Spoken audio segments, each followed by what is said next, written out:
Dapat kung tinapyasan, panindigan na tapyasan. At eto na naman tayo naho-hostage yung mga mambabatas natin, dadali natin dun sa argumento na sasabihin natin marami nang hindi pwedeng mapondohan.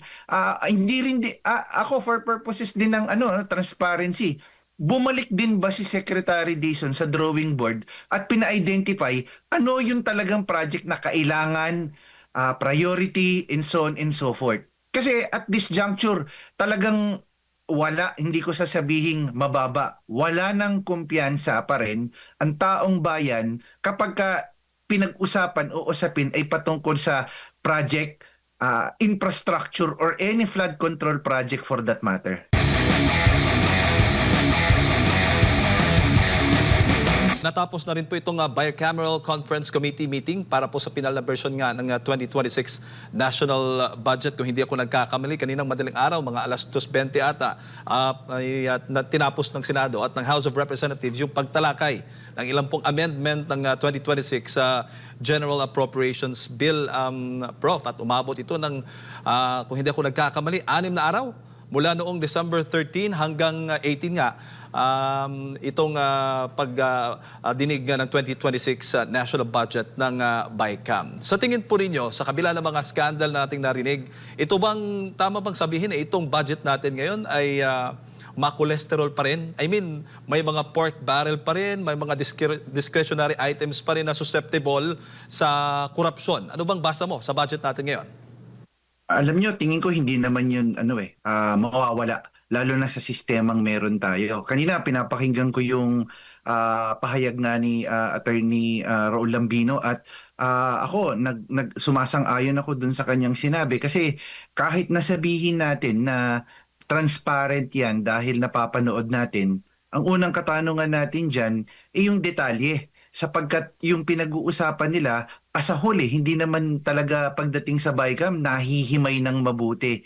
Malay ba ng sambayan ng Pilipino kung halimbawa itong item na to para sa ganito and so on basically and so forth. Magandang reference yan halimbawa yung ginawa ng PCIJ na di umano doon sa kanilang mga naimbestigahan yung mga leader din ng House of Representatives ang may malaking nailagak na pondo sa kani-kanilang mga distrito. So, yun yung yun yung dynamics basically sa sistemang meron tayo ngayon sapagkat yun yung una nating katanungan ano yung magiging politika ng mga mambabatas kung wala ito? Ikalawa, na punto na nakita natin dito, bakit ang taas ng inilagak na pondo doon sa MAIP kung saan para po magawa natin ng makita natin yung pagbibigay ng mga guarantee letters basically and so on and so forth. So, itong mga pagkakataon pong ito ilan lamang sa kung saan makikita natin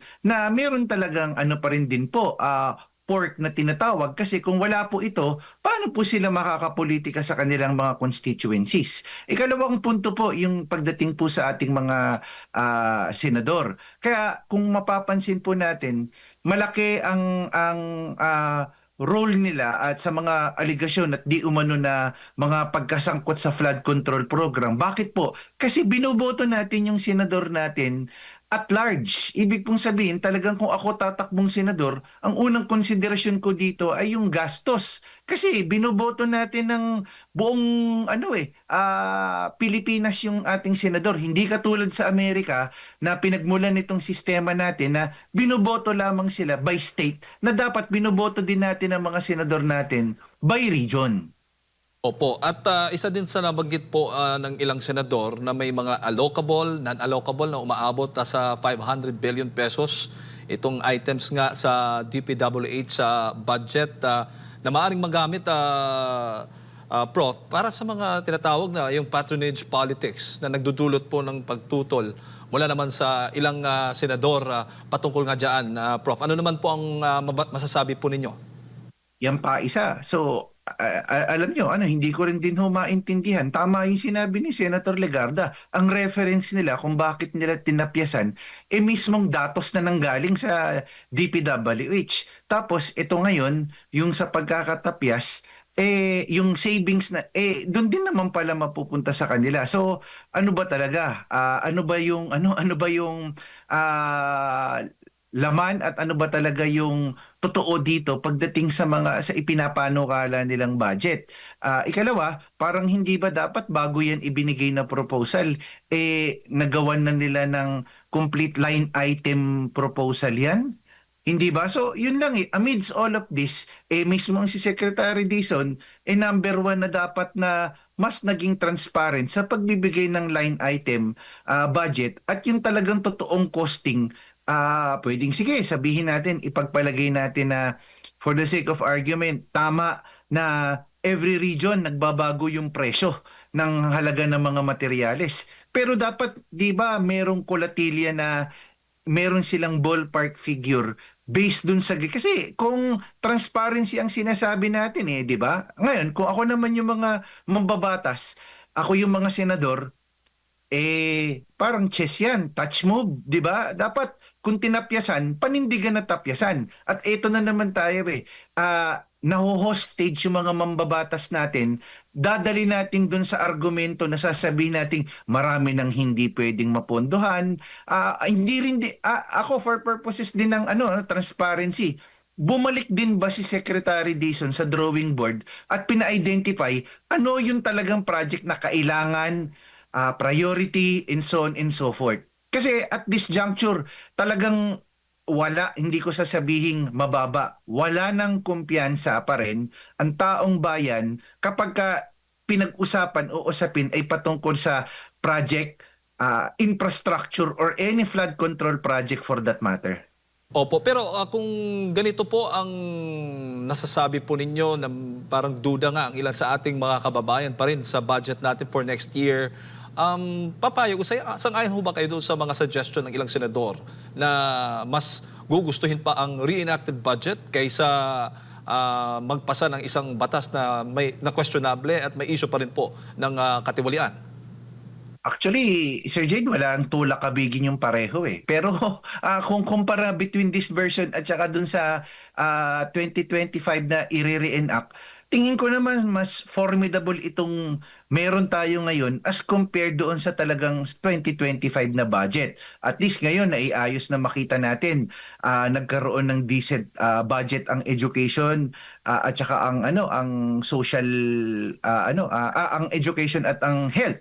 Ang gusto lang nating mangyari dito, tanggalin yung mga or ma-rationalize yung mga items na merong politika yung mga mambabatas natin. Bakit hindi natin ilagak na halimbawa, yung dun sa MAIP nila, bakit hindi idiretso sa PhilHealth na kung saan mas pinalalakas nilang institusyon, diretso yung taong nakikipag-ugnayan doon sa PhilHealth at hindi na kinakailangan pang lumapit sa kanilang congressman at humingi ng kanilang mga guarantee letter. Kung ang logic na susundan natin, gusto natin na patulungan rin lang din yung mga tao, hindi ba? So bakit kinakailangan pang, kailangan ko ng tulong. Punta ako sa congressman, hingi ako ng guarantee letter. Ba't hindi na lang tayo dumiretso doon sa PhilHealth o doon sa respective local hospitals nila? Opo, at bukod pa dyan, yung mga paayuda, Prof, inaasahan nating magpapatuloy batay dito sa inaprubahan ng budget ng BICAM, ay magpapatuloy pong pamimigay ng ayuda ng mga leader, mga opisyal ng gobyerno po, mga kongresista at mga senador. Tama po. Kasi hanggat nandyan yan ang kanilang politika. Kasi paano sila makakapolitika sa baba kung wala silang hindi sila mahihingian ng tulong ng kanilang mga constituents. Pero babalik din tayo dapat sa pinaka-rational. Ano ang dahilan o ano ba ang function ng mga mambabatas? Hindi ba to legislate, to amend, to create laws? 'Di ba? Wala naman yung ganitong klaseng rationale na kapag ng function nila na pupunta ako, hihingi ako ng ganyan, meron akong, 'di ba? So at the end of the day, yung sistemang meron talaga tayo. Opo. So ano dapat ang gagawin ng taong bayan? Dapat bang mag-ingay dahil may mga issue pa rin dito sa 2026 national budget natin ngayon, Prof? Ako po yun din yung isang malaking hamon. Una, timing, magpapasko po ngayon, hindi kumbaga kung mapapansin natin yung mood ng ating taong bayan.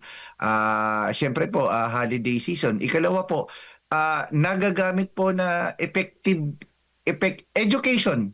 Tingin ko mas magandang maipaunawa natin sa ating mga taong bayan na ano yung na hindi dapat na parang namamalimos yung taong bayan o yung ating mga kababayan sa tulong na supposedly ano yan parte ng pondo at public fund yan na para talaga yan allocated para sa taong bayan at hindi utang na loob para sa ating mga mambabatas. Opo. Ang Malacanang sinasabi pong si Pangulong Bongbong Marcos Jr. Daw yung naging dahilan bakit nagkaroon ng live streaming at naipakita sa taong bayan yung mga ginagawa for the first time kasi ngayong taon ay open sa public na itong ginagawang BICAM.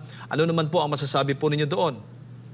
Well, okay naman. We have to give credit where credit is due na ni-live stream niya. Pero, tatanungin ko kayo, sa isang simpleng taong bayan, sa isang tricycle driver, sa isang Grab driver o TNBS driver halimbawa, naiintindihan niya ba yung technicality na pinag-uusapan dyan sa Open Bycam?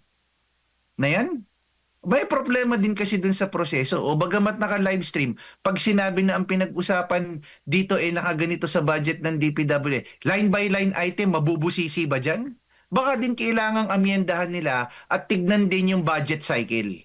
Yung budget cycle meaning yung paraan na talagang pag inopen mo yan ng BICAM, nila-line item nila at nakabukas sa publiko yung pagla-line item.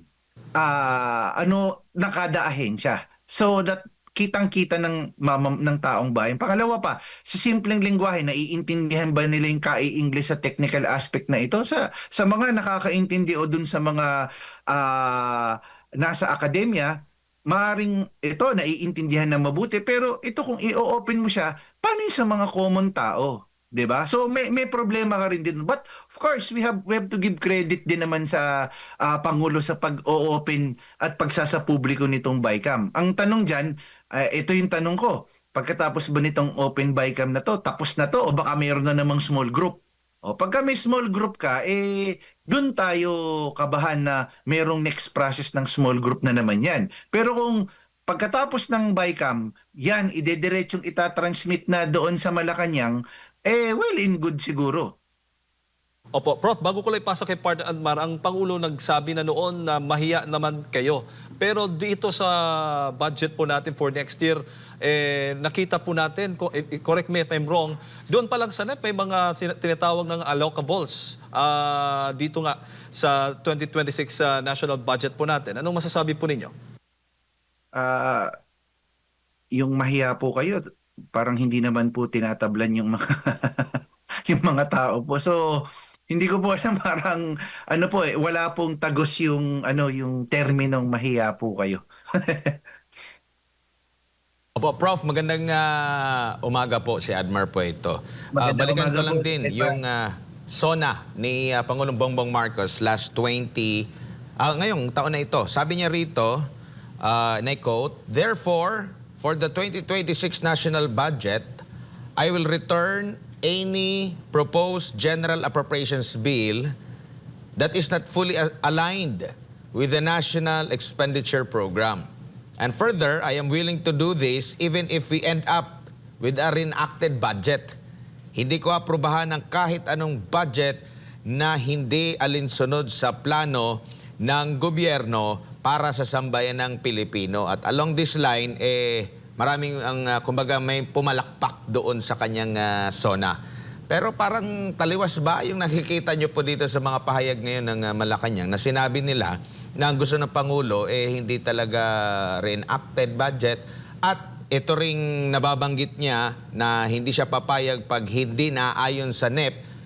Balita natin, meron pa nga mga nagpapadala ng mga liham, nagpapadala ng mga love letter kasi nga nakikisuyo sila na baka pwedeng may singit or aprubahan, ibahin itong mga ganyan na tayo naririnig po na ibig sabihin hindi pa pasok doon sa NEP kasi ito nasa bicameral level na po, Prof.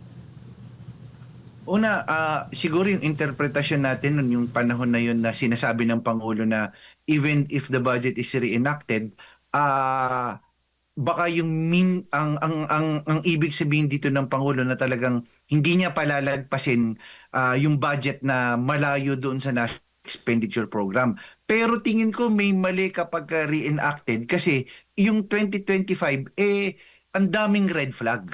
So kapag ni-reenact mo tong 2025, andyan na naman, mababa ang pondo ng edukasyon, mababa ang pondo ng, mataas ang pondo ng health at saka kung anong klaseng assistance, mataas ang pondo ng DPWH. So yung bang, kung ang interpretasyon natin, kung yung bang pagpalakpak ng mga mambabatas, pumapalakpak sila kasi pabor sa kanila yung 2025 budget o pumapalakpak sila dahil naninindigan yung Pangulo na dapat naka-align sa National Expenditure Program. So, mahirap i-interpret. Pero doon pa lang sa pagsabi, tingin ko na even if it is reenacted, may mali rin din doon.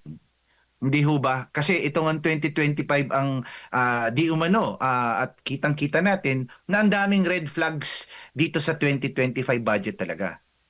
Opo, matatapos na lang po ang 2025, hindi pa po napag-uusapan, wala pang tayong nakikitang, kumbaga, may indikasyon na magkakaroon ng desisyon ng Korte Suprema ukol po doon sa 2025 na kini-question, no? Una yung napabalita, bago pa man niya ata yung halalan, dahil nga doon sa issue. Wala pa, hindi pa na bilanggo sa ICC itong si President Duterte, kabilang na sa kanyang mga isiniwalat, yung mga blanco na mga items daw, no? At ito yung dahilan kung bakit kinwestiyon ito sa Korte Suprema. Sa tingin niyo po, gaano kahalaga? May sapat pa bang panahon? Baka magiging alanganin na? O kasi matatapos na po yung paggastos po for 2025 po, Prof. At hindi natin alam, baka magkapareho ang modus or yung pasikot-sikot dito sa 2025 at 2026 budget o di kaya'y kalintulad dito sa 2024 na alam naman natin may desisyon na yung Korte Suprema, may ibang mga opinion doon ang mga associate justices na naniniwala silang unconstitutional yung nakalipas na 2024 budget. Meron pa namang panahon kasi kung tutuusin, ngayong meron pang hanggang Biyernes, tapos pagkatapos ng Pasko, meron pa namang tingin ko natitirang 3 araw, 2 o 3 araw pagkatapos ng Pasko. Maaaring ilabas o maglabas ng desisyon ng Korte Suprema bago matapos ang taon. Ito lahat ng ito dinadalangin natin kasi yung pinaka-final arbiter at nananahan tayo sa wisdom at galing ng Korte Suprema pagdating dito. Kung ang dalawang institusyon, kahit papaano, dito naman sa sistema ng ating pamahalaan, na kung dalawang branches ng government, tipong meron talagang hamon sa kanilang naging desisyon o hamon sa paraan ng kanilang paglalap ng programa, makikita natin na ang huling hantungan natin ng demokrasya ay ang ating Korte Suprema. So, sa akin po, meron pa namang konting-konting nalalabing panahon upang makapagbigay ng desisyon ang Korte Suprema. At sana sa lalong madaling panahon, madesisyonan na nila ito sapagkat, yun nga, very tight na rin din yung oras. Tinapos nila ngayon, tingin ko para dalawa, yung mga nalalabing araw, pag-akyat doon sa ehekutibo, mabusisi at mapag-aralan pa nila dahil konti na lang yung nalalabing panahon para sumampa yung papasok na taon at magamit at ma-approve itong 2026 budget na ito. Opo. Naniniwala po ba kayo, Prof, na yung mga malalaking mga klase ng mga proyekto, mga key projects, kasama na rin dyan yung meron tayong katuwang na foreign funded na iba, no? Na mga proyekto. Naniniwala po ba kayong mas less ito na makurap? And naniniwala din po ba kayo na ito yung possible din na dahilan kung bakit medyo napapabayaan? Kasi kahapon, yung mga taga Mindanao na mga kongresista, finalo up yung phase 2 na ng railway system na dyan sa Mindanao, kung saan tapos na yung unang bahagi, pero yung unang bahagi nito is yung project study pa lang at gumastos na tayo ng daan-daang milyon. And sad to say, hindi bahagi sa National Expenditure Program itong ganitong proyekto po, Prof. Yun nga, dapat hindi dapat yan magagalaw kasi commitment natin yan doon sa mga international partners at saka donor agencies. Malaking tulong ito mga big ticket na ito. Kaso, yun nga yung sinasabi natin.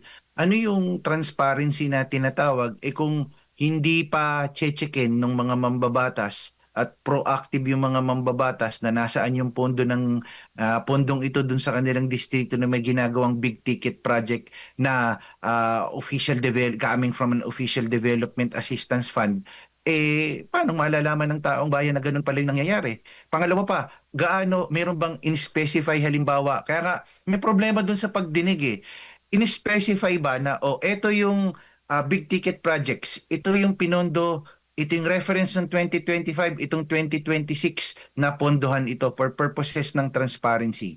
Walang ganun Pagsalang kasi, mabilisan. Ang dami ng ahensya. So, unang talagang konsiderasyon diyan, kulang sa oras at saka kulang sa oras at saka kulang sa panahon. Kung titignan natin. So, dapat ang reference niyan 2025, ito yung wala, ito yung mga hindi dapat nang galawin.